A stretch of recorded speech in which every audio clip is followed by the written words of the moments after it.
You back row, the black one. Stand up. Isaiah Parker rose. 19 silent. Look at this. A black face in advanced number theory. Hartwell laughed. Food stamp family. Section 8 housing.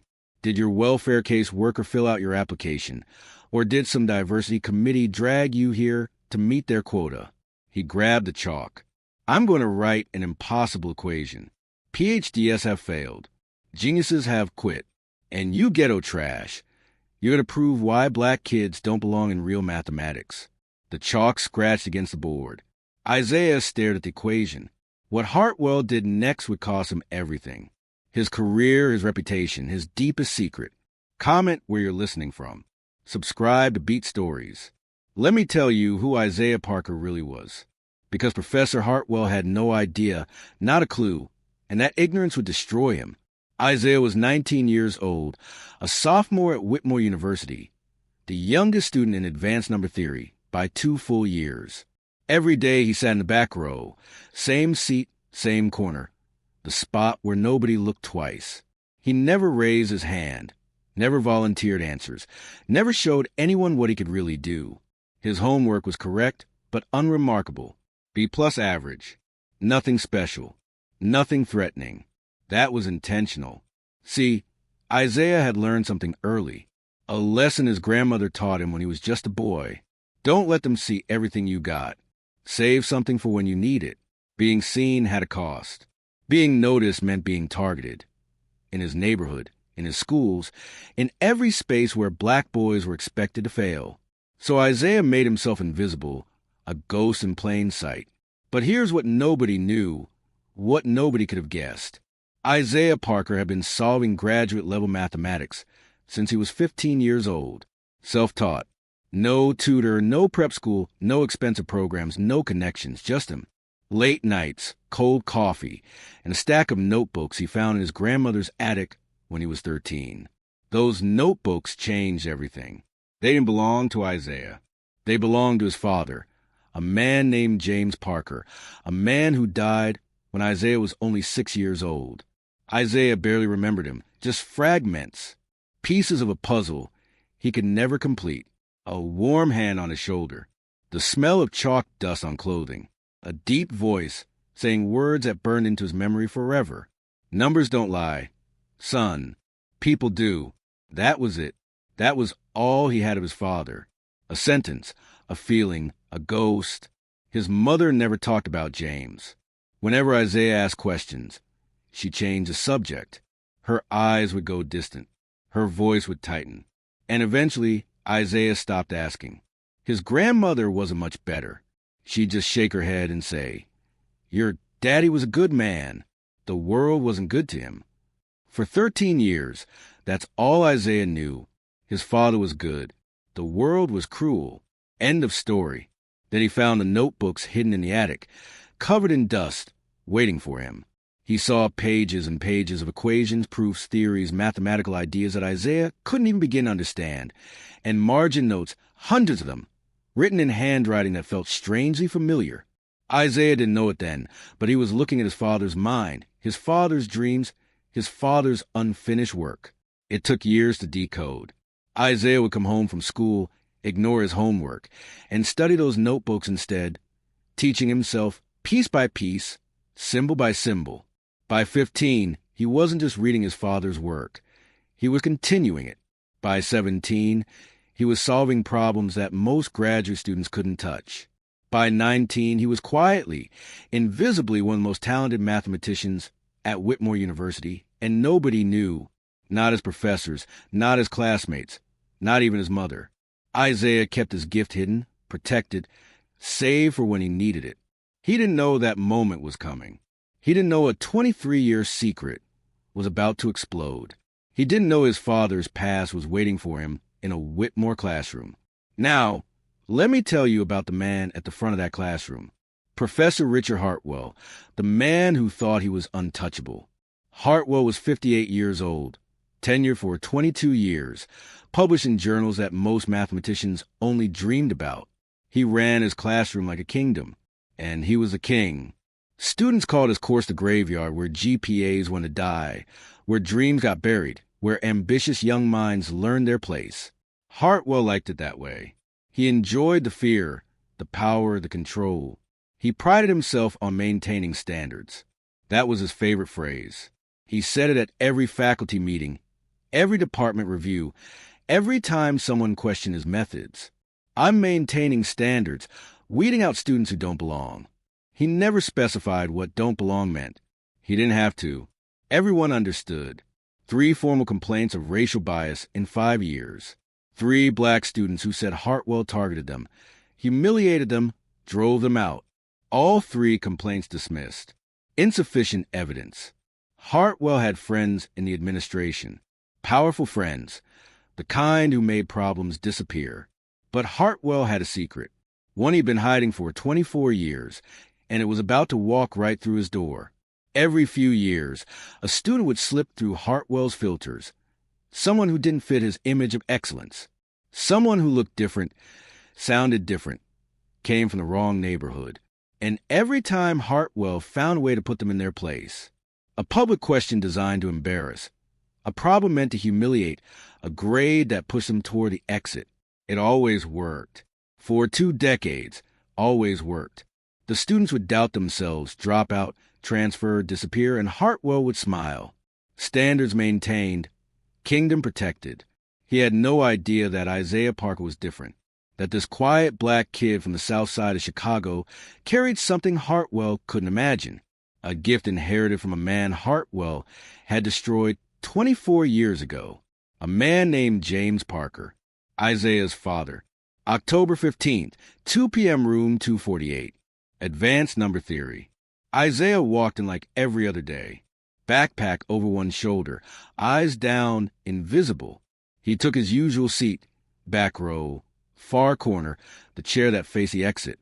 40 other students filled the room, mostly juniors and seniors, mostly white, mostly from families that could afford Whitmore's $50,000 tuition. Isaiah was the exception. Scholarship kid, work-study, night shifts at a warehouse to cover what financial aid didn't. He didn't complain. He just showed up, did the work, stayed invisible. Professor Hartwell was already at the front when Isaiah sat down, chalk in hand. A strange energy in the room. "Good afternoon, class." Hartwell's voice had an edge, a sharpness that made students sit up straighter. "Today we're going to have some fun." A few students exchanged glances. Fun in Hartwell's class usually meant someone was about to suffer. Hartwell smiled. The kind of smile that made you want to run. "I have a challenge problem. Something special. Something I've kept for years." He walked to the board, drew a line across it with the chalk. "Anyone who solved this equation gets automatic extra credit, enough to guarantee an A for the semester, no matter what." Whispers rippled through the room. An automatic A in Hartwell's class? That had never happened, ever. But here's the catch. The whispers died. If you try and fail, and you will fail, you drop 1 full letter grade immediately. No appeals, no second chances. Silence. Nobody moved. Nobody volunteered. Hartwell scanned the room, his eyes moving from face to face, searching for something. Then his gaze stopped. Back row, far corner. "Isaiah." "Mr. Parker." "Son." Isaiah's stomach dropped. "Yes, sir. You've been very quiet this semester, sitting back there doing the minimum, almost like you're hiding something." A few students turned around, staring, judging. "Stand up." Isaiah stood slowly. "Come to front. Let's see what you've really got." Isaiah walked forward, each step heavier than the last. He could feel the eyes on him. 40 students watching, waiting for him to fail. Hartwell handed him the chalk. Their fingers touched for a moment. Hartwell's skin was cold. This is an equation from a 1986 paper. Mathematicians have worked on it for decades. PhD students have tried. Professors have tried. Nobody has solved it. He leaned closer, voice dropping to a whisper that only Isaiah could hear. "Between you and me, I don't think you'll last 30 seconds. Then louder for class. 5 minutes, Mr. Parker. Impress me or drop my class today." Hartwell turned to the board and started writing. The equation that would destroy his career. The chalk squeaked against the blackboard. Numbers and symbols spreading like a virus. It was complex, layered, the kind of problem that made experienced mathematicians sweat.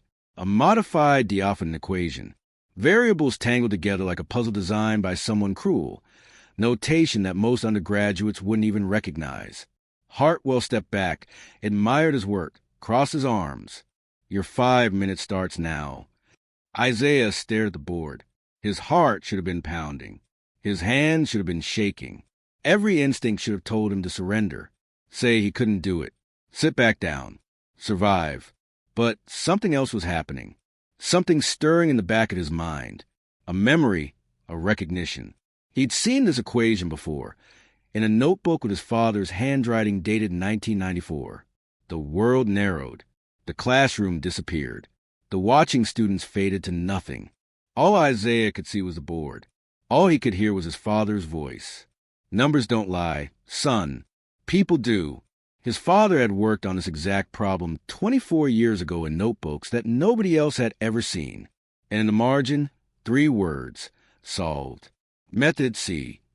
Isaiah remembered the solution. Every step, every transformation, every elegant twist that made the impossible possible. He raised the chalk. What are you doing? Hartwell laughed. Don't embarrass yourself. Just admit you can't. Isaiah started writing.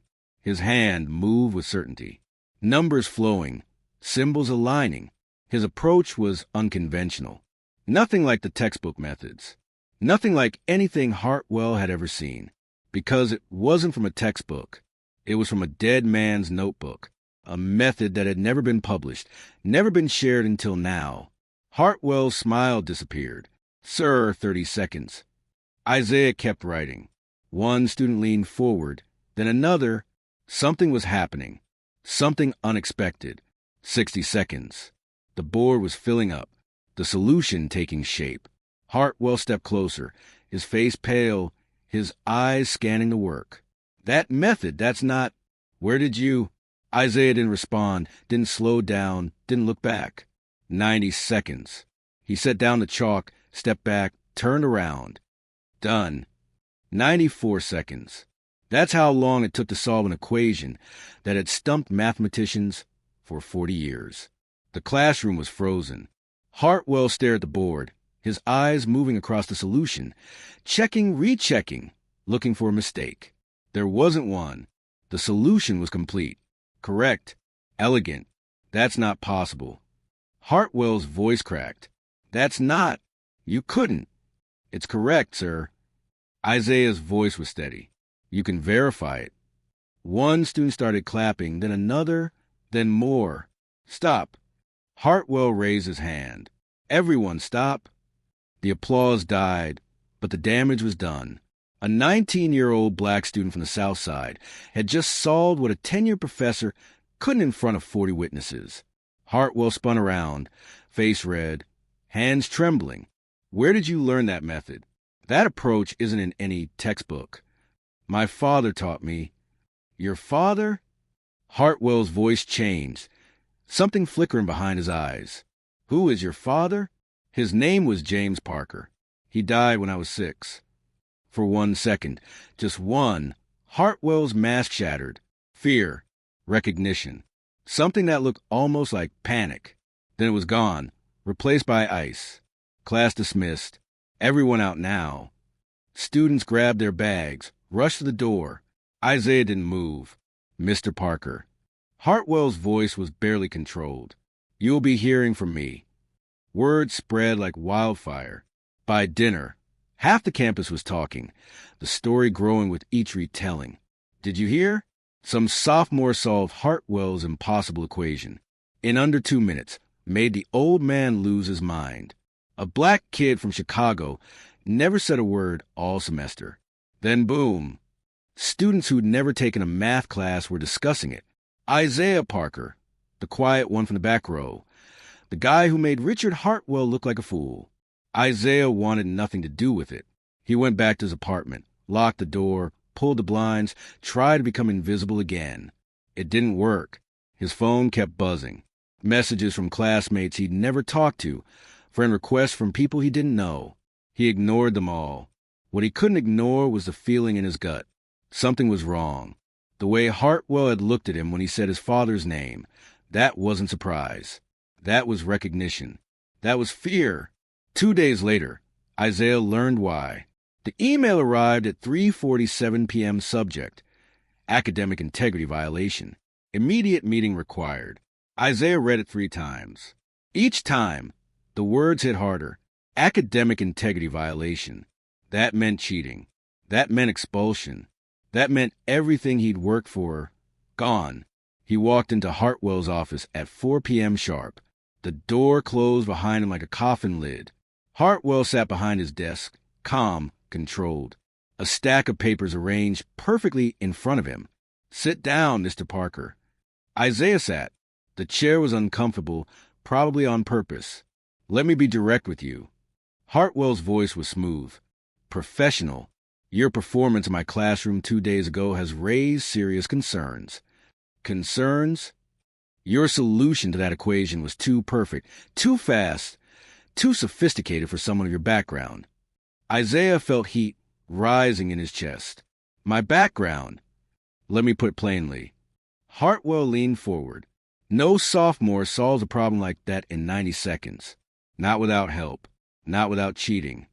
I didn't cheat." "Then explain it." Hartwell spread his hands.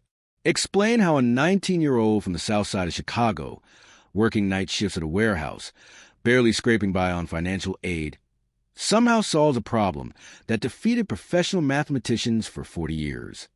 Isaiah kept his voice steady, but inside he was shaking. "I told you in class my father taught me." "Ah, yes, your father, the dead mathematician." Hartwell's lips curled. "Convenient, isn't it? A witness who can never be questioned. It's the truth." "Here's what I think is the truth, Mr. Parker." Hartwell pulled a document from the stack. "I think you found that solution somewhere online in an old journal somewhere. You memorized it, waited for your moment, and played the hero in front of my class." He slid the document across the desk. "This is a formal academic integrity complaint. I'm filing it with the dean's office today." Isaiah looked at the paper. His name at the top, words like fraud and misconduct scattered throughout. "You have 2 weeks to prove you didn't cheat."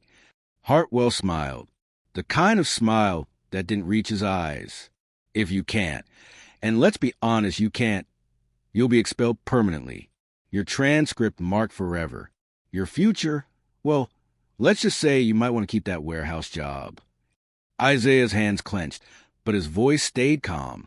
"I learned that method from my father's notebooks. He was a mathematician. He worked on that exact problem." Something flickered in Hartwell's eyes just for a moment. "Your father's notebooks." "Yes. And what was your father's name again?" "James. James Parker." The flicker became a crack. Hartwell's mask slipping for just a second. "I've never heard of him." Hartwell's voice was too quick, too defensive. He studied mathematics. He was brilliant. Everyone said. "I said I've never heard of him."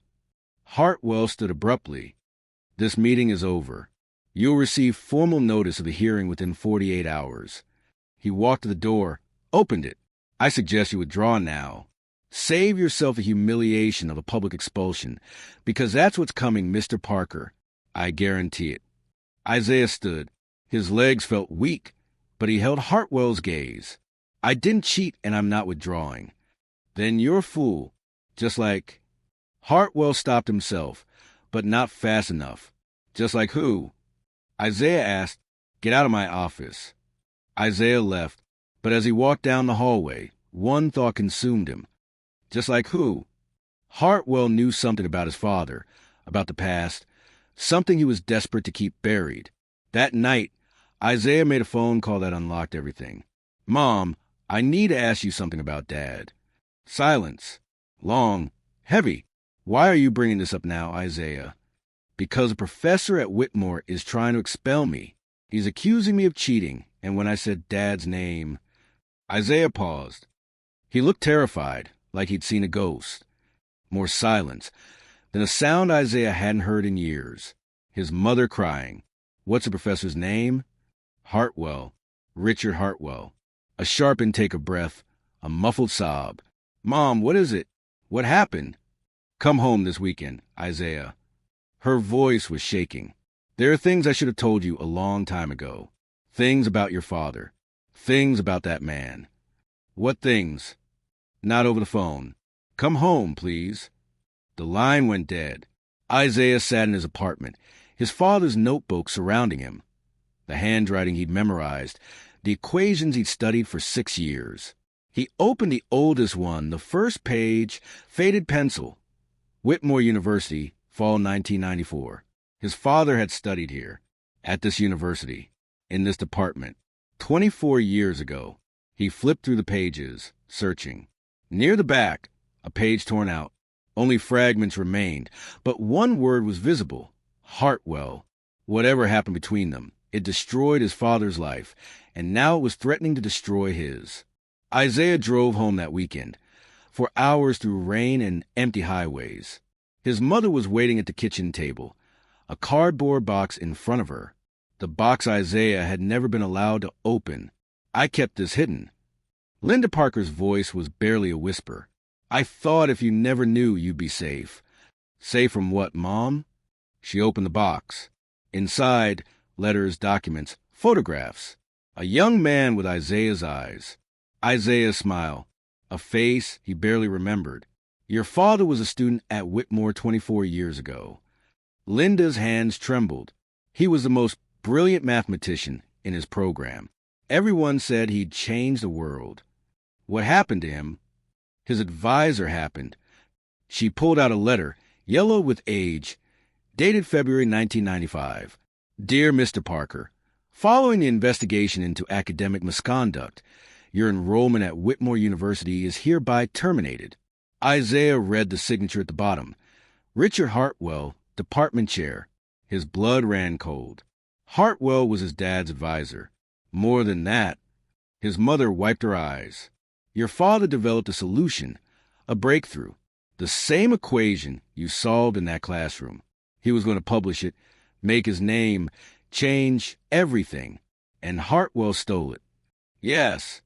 Linda's voice broke.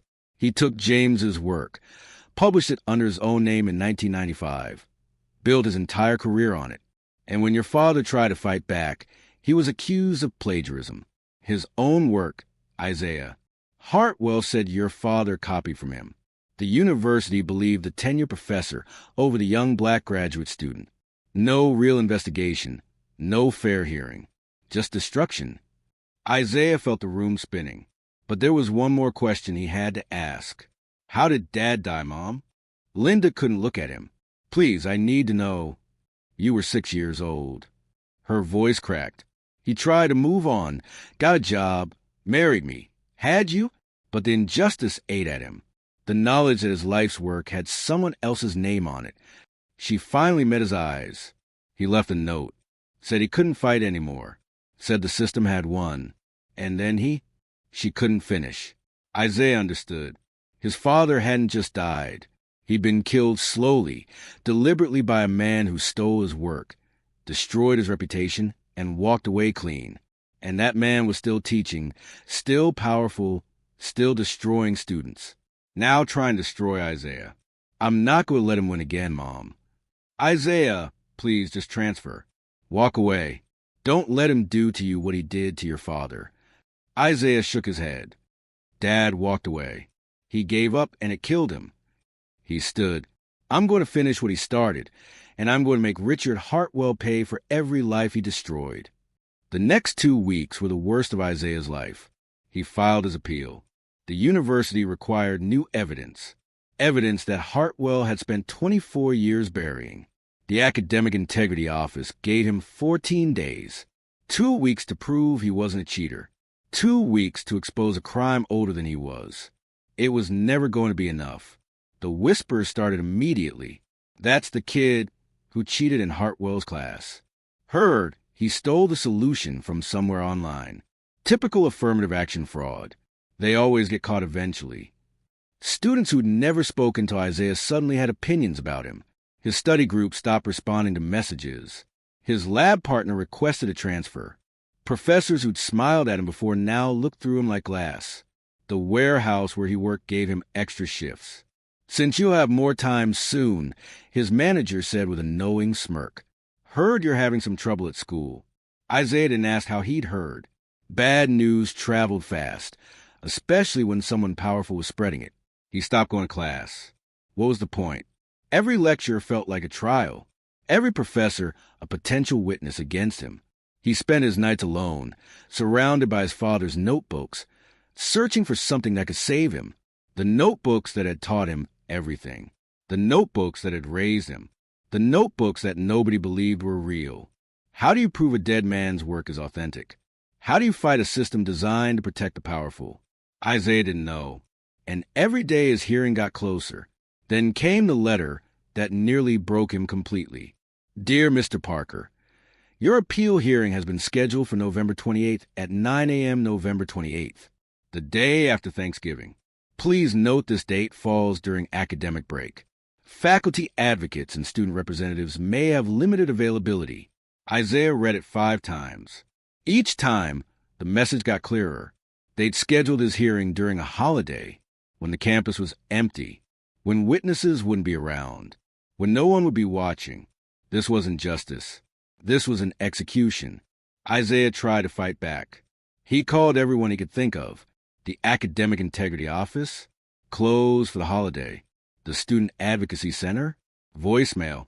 Legal aid, we'll call you back after the break. The dean's office, the schedule is non-negotiable due to the serious nature of the allegations. Every door closed, every avenue blocked, every hope crushed. Isaiah sat in his apartment, the walls closing in. His father's notebook spread around him like tombstones. For the first time, he understood why his father gave up, why he couldn't fight anymore, why he'd written that final note. The system wasn't broken. It was designed this way, built to protect people like Hartwell, built to crush people like James Parker, like Isaiah. Maybe Mom was right, he whispered to the empty room. Maybe I should just walk away. That's when he found the envelope, at the bottom of his father's box. Underneath everything else, a sealed envelope yellowed with age. To Isaiah, when he's old enough, his father's handwriting. The same handwriting from the notebooks. Isaiah's hands shook as he opened it. Son, if you're reading this, I'm gone. I'm sorry. I couldn't be stronger. They took everything from me. My work, my name, my future, my will to fight. Tears blurred Isaiah's vision. But they couldn't take you. And they couldn't take what's in your blood. You have the gift. I saw it when you were just a baby. The way your eyes followed patterns. The way you reached for my notebooks before you could even walk. Isaiah kept reading, his father's voice reaching across 24 years. One day you'll be better than I ever was. And when they come for you, because they will, don't make my mistake. Don't disappear. Don't give them the satisfaction. The next words hit him like a fist. Fight, even when it hurts. Even when you're alone. Even when the whole world says you can't win. Fight, because giving up isn't peace. It's just another kind of death. Isaiah held the letter to his chest. His father had known. Even before Isaiah was born, he'd known this day would come. And he'd told Isaiah exactly what to do. Isaiah didn't sleep that night. Instead, he worked, organizing his father's notebooks, dating every page, cross-referencing every equation with Hartwell's publications. The pattern was undeniable. James Parker's work, 1994. Hartwell's publication, 1995. Same equations, same methods, same solutions. The dates proved everything. His father came first. Hartwell was a thief. But Isaiah knew the evidence alone wasn't enough. Not against a tenured professor with 23 years of institutional protection. Not in a system designed to bury people like him. He needed someone inside, someone with credentials, someone Hartwell couldn't silence. Isaiah opened his laptop, searched the Whitmore faculty directory, looking for an ally. One name caught his attention. Dr. Lydia Moore, Associate Professor of Applied Mathematics, MIT PhD, one of 3 black faculty members at Whitmore, the only one in the mathematics department. He'd heard stories about her. She didn't play politics, didn't protect the old guard, had a reputation for fighting battles others wouldn't touch. Isaiah looked at the clock. 5:47 a.m. too early to call, but not too early to email. He started typing. Dr. Moore, my name is Isaiah Parker. You don't know me, but I need your help. Professor Hartwell is accusing me of cheating, but I have evidence that he's been hiding something for 24 years. Something about my father, James Parker. Please, you're my last hope. He hit send. Then he waited. Minutes turned to hours. Hours turned forever. Dr. Lydia Moore was 48 years old. MIT PhD. Published in journals that most mathematicians only dreamed about. She'd survived 20 years in academia by being twice as good and 3 times as careful. She knew which battles to pick. She knew when to speak and when to stay silent. For 24 years, she'd stayed silent about James Parker. Not anymore. Dr. Moore's office was small. Books everywhere, degrees on the wall, a single photograph on her desk, a group of young graduate students smiling at the camera. Close the door, she said, and sit down. Isaiah sat. Tell me everything. From the beginning. Don't leave anything out. Isaiah talked for 30 minutes. The equation, the humiliation, the accusation, his father's notebooks, the letter from 1995, everything. Dr. Moore listened without interrupting. Her face unreadable. When Isaiah finished, she was quiet for a long time. Then she pointed to the photograph on her desk. You see that man? Second from the left. Isaiah looked. A young black man, brilliant smile, eyes full of hope. That's your father, James Parker. We were in the same doctoral program in 1994. Isaiah's heart stopped. You knew him? I knew him well. He was the most talented mathematician I'd ever met. Everyone said he'd change the field forever. Her voice dropped. And then Hartwell destroyed him. You saw what happened? I saw everything. Dr. Moore stood, walked to her window, her back to Isaiah. Your father developed something extraordinary, a solution to a problem that had stumped mathematicians for decades. It was going to be his masterpiece, his ticket to everything. The equation Hartwell made me solve. The same one. She turned around. Hartwell was his advisor, had access to all of James's work, knew exactly what he was developing, and he stole it, published it under his own name in 1995, built his entire career on it, got tenure, got famous, got rich. Her voice hardened. And when your father tried to fight back, tried to prove the work was his, Hartwell accused him of plagiarism, his own work, and the university believed the tenured white professor over the young black graduate student. No investigation, no fair hearing, just destruction. Isaiah felt rage building. You were there. You could have said something. I know. Dr. Moore's voice cracked. I was 22 years old, a black woman trying to survive in a department that barely tolerated my existence. Speaking up meant losing everything. She met his eyes. I've carried that guilt for 24 years. I wake up thinking about it. Go to sleep thinking about it. Every time Hartwell walks past me in the hallway, I remember what I didn't do. Why are you helping me now? Because I'm tired of being a coward. Dr. Moore sat back down. And because you have something your father never had. What? Proof that can't be ignored. She pulled a folder from her desk drawer. After you emailed me, I did some digging. University archives, department records, things Hartwell thought he'd buried forever. She opened the folder, spread documents across the desk. This is a research proposal your father submitted to the department in October 1994. It describes the exact methodology that Hartwell published in 1995. Isaiah stared at the papers. His father's name, his father's work, dated before Hartwell's publication.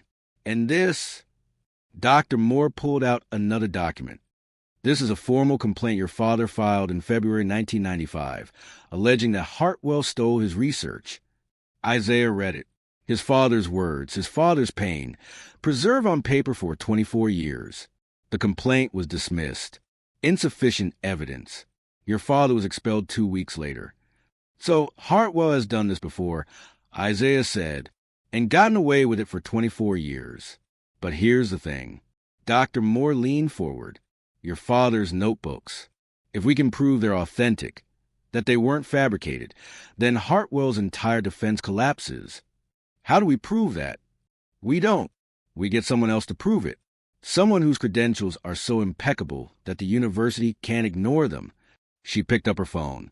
My doctoral advisor, Dr. Benjamin Crawford, MIT emeritus, Fields Medal nominee, the most respected mathematician in the country. If he says your abilities are real, nobody can argue. Will he help? I don't know. He's 71, semi-retired, doesn't take meetings. She started dialing. But for something like this, for a chance to right a 24-year wrong, he might make an exception. The phone rang once, twice. A voice answered. Isaiah couldn't hear the conversation, just Dr. Moore's side. Benjamin, it's Lydia. Yes, I know it's been a while. I need a favor. A big one. Academic fraud. 24 years old. The victim's son. Yes, I'm certain. His name is Parker. James Parker's son. Silence on the line. Isaiah waited, his heart hammering against his ribs. Dr. Moore's face was tense. Her eyes locked on the floor as she listened to the silence on the other end. Finally, she exhaled. Thank you, Benjamin. Tomorrow at 10. We'll be there. She hung up and looked at Isaiah. He'll see you. But Isaiah, Dr. Crawford doesn't care about stories. He doesn't care about letters or old complaints. He cares about the math. If you go in there and you can't prove you understand every single symbol in those notebooks, we're done. Hartwell wins. Isaiah didn't blink. I've been living in those notebooks for 6 years. Dr. Moore, I'm ready. The next morning, they drove to a quiet, tree-lined suburb 2 hours away. Dr. Crawford's house was filled with the smell of old paper and peppermint tea. The man himself was thin, with sharp eyes that seemed to look right through Isaiah. He didn't offer a handshake. He just pointed to a massive chalkboard that covered an entire wall of his study. Lydia says you're James Parker's boy, Crawford said, his voice like gravel. James was the best student I ever had the pleasure of visiting at Whitmore. What Hartwell did to him was a stain on this profession. He picked up a piece of chalk. But I don't give handouts. Solve this. Use the method from the notebooks. Crawford wrote a series of equations that made the one in Hartwell's class look like elementary addition. It was a deep dive into prime distribution, a problem that touched the very edge of human knowledge. Isaiah didn't hesitate. He stepped to the board. He didn't just solve it. He expanded on it. He showed how his father's method C could be applied to complex variables in a way Crawford hadn't even considered. For 3 hours, they didn't speak a word of English. They spoke the language of the universe. When Isaiah finally set the chalk down, his fingers white with dust, Crawford was staring at the board in total silence. The old man turned to Dr. Moore, a single tear tracking to the wrinkles on his cheek. It's him, Lydia. It's James's mind, but sharper. It's the continuation of the work. He looked at Isaiah. I'll testify. Get the Board of Regents on the phone. We're going to Whitmore. November 28th, 9 a.m. room 101, University Hall. The hearing. The room was cold and nearly empty. 3 deans sat at a long mahogany table, looking bored and eager to get to their holiday weekend. Professor Hartwell sat aside, looking smug in a tailored suit. He didn't even look at Isaiah. He was checking his gold watch, acting like this was a minor annoyance. This hearing is called to order, the head dean announced. Professor Hartwell, you may present your evidence of academic misconduct. Hartwell stood, his voice projecting authority. It's quite simple. Mr. Parker performed a mathematical feat that is statistically impossible for a student of his standing. My own research I published 24 years ago, is the only place such methods exist. Since Mr. Parker could not have developed them himself, he must have gained unauthorized access to my private files or found a way to cheat. It is a clear-cut case of fraud. The deans nodded. Mr. Parker, the head dean, said, Do you have anything to say before we move to a vote? Isaiah stood up. He didn't look like the quiet kid from the back row anymore. He looked like a man about to reclaim a legacy. I didn't steal that math from Professor Hartwell, because that math never belonged to him. The room went dead silent. Hartwell let out a dry laugh. Excuse me? Richard Hartwell didn't solve that equation in 1995. Isaiah said, his voice echoing. My father, James Parker, solved it in 1994. Hartwell stole his work, framed him for plagiarism, and drove him to his death. And I have the proof. This is outrageous. Hartwell shouted, standing up. This boy is delusional. Dean, I won't sit here and be slandered by common. Sit down, Richard. The door at the back of the room swung open. Dr. Lydia Moore walked in, and behind her, leaning on a cane but radiating power, was Dr. Benjamin Crawford. The deans gasped. One of them actually stood up. Dr. Crawford, what are you doing here? I'm here to correct a 24-year-old mistake, Crawford said, limping to the front. He laid a stack of original 1994 research proposals on the dean's table. These are James Parker's original drafts, signed and time-stamped by the department before Hartwell ever published. And I have spent the last 24 hours reviewing Isaiah Parker's personal notebooks that contain mathematical theories that won't be discovered by the rest of the world for another decade. Crawford looked Hartwell dead in the eye. Richard, you were a mediocre mathematician then, and you're a thief now. You didn't just steal a paper. You stole a life. But you couldn't steal the bloodline. Hartwell's face went from red to a sickly pale gray. He looked at the deans, but for the first time in 23 years, his powerful friends weren't looking back. They were looking at the evidence. They were looking at the man who held the Fields Medal. We need to review this, the head dean stammered. Immediately. There's nothing to review, Dr. Moore said, stepping forward. I am a witness. I saw Hartwell take the files from James's desk in 1995. I was too afraid to speak then. I am not afraid now. If you don't call the police and the university legal team today, Dr. Crawford and I will take this to the New York Times tomorrow. Whitmore University will be known as the place that protected a thief for a quarter century. The untouchable Professor Hartwell sank back into his chair. He looked small. He looked old. The secret was out, and the kingdom was crumbling.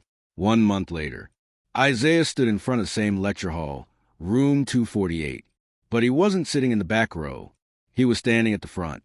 Professor Hartwell was gone, facing criminal charges for fraud and a massive civil lawsuit from the Parker family. The university had issued a formal public apology to James Parker, posthumously awarding him his Ph.D. and naming the new mathematics wing in his honor. Isaiah looked out at the 40 students. They were silent, but not out of fear, out of respect. He picked up a piece of chalk, the same way his father used to. He felt a warmth on his shoulder, like a hand resting there, encouraging him. Numbers don't lie, Isaiah said to class. People do. But today, we're only going to talk about the truth. Isaiah stood at the podium of the university's Great Hall. It was no longer a cold hearing room. It was a formal ceremony. His mother, Linda, sat in the front row, wearing her best dress, her eyes red but her head held high. Beside her sat Dr. Moore and Dr. Crawford. The president of Whitmore University stood up, holding a velvet folder. The room was packed with the same students who had whispered about Isaiah weeks ago, but now the silence was heavy with a different kind of weight. For 24 years, this institution failed a brilliant mind. The president began, his voice solemn. We allowed a shadow to grow where there should have been light. Today, we don't just clear a student's name. We return a legacy. He looked at Isaiah. On behalf of the Board of Regents, we officially strike the record of James Parker's expulsion. In its place, we posthumously confer the degree of Doctor of Philosophy in Mathematics. Linda Parker stood up, her hands trembling as she accepted the diploma. She pressed it to her chest, closed her eyes. For the first time in 2 decades, the tightness in her voice was gone. The world had finally been good to James. But there was one more thing. And to Isaiah Parker, the president continued, for defending the truth and demonstrating a brilliance that even our most advanced curriculum could not contain, we are awarding the James Parker Memorial Fellowship. You're no longer just a student here. Isaiah, you are the architect of our future. As the room erupted into a standing ovation, Isaiah didn't look at the cameras or the applauding deans. He looked at the back row of the hall. For a split second, in the very corner where the light hit the dust motes, he saw a man in a worn sweater, a faint smell of chalk dust following him. The man smiled, gave a single, firm gnawed and vanished into the light. Isaiah walked out the hall and onto the campus green. The air felt different, lighter. He pulled his father's old notebook from his bag, the one with the torn pages. He took a pen and, on the very last blank page, he wrote a single line. The numbers finally told the truth. He closed the book and started walking, not as a ghost, not as a secret, but as a man who finally belonged.